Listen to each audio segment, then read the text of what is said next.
Today we're going to focus on the llamador, which provides the backbeat in cumbia music. So it's that sort of conga-like sound, almost like a djembe sound that you hear on the upbeats when you're listening to cumbia music.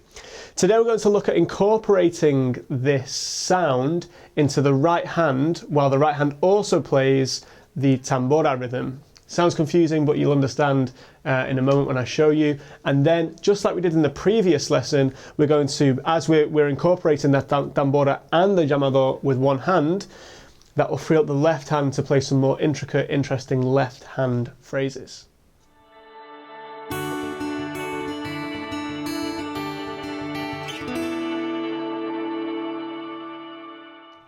So just to remind you, the llamador is the drum that sounds a little bit like a conga drum. It's got a slightly drier, slightly deader sound than a conga, but quite often in modern dance bands, especially bands that play a mixture of cumbia, salsa, cha-cha-cha, different Latin styles, the llamador rhythm will often just be played on a conga drum.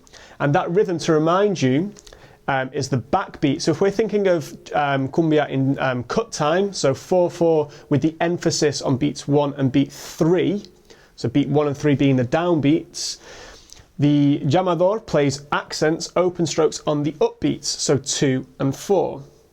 And then what we did last week was we added, on 1 and 3 we played the rim. So we were trying to replicate this drum on the high tom. That's the closest sound we can probably get on the drum kit. And the open tones, so 2 and 4, we were doing the high tom, and then the closed the unaccented beats 1 and 3, we were playing the rim of the high tom. So it sounded like this.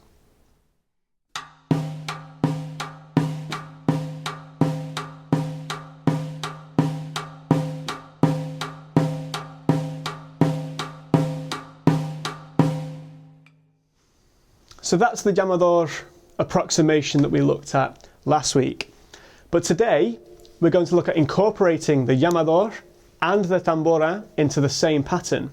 And the way that's going to work is this. Instead of playing the low tom rim with the right hand for the llamador, we're going to play the high tom rim.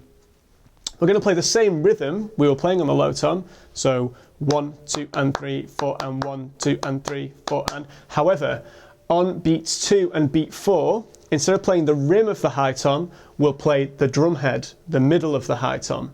So you're getting this sort of click, open, click, click, open, click, click, open, click, click. So you're hearing the llamador pattern, but it's sort of integrated within the tambora pattern. So this ostinato, if we include the bass drum as well, will sound like this.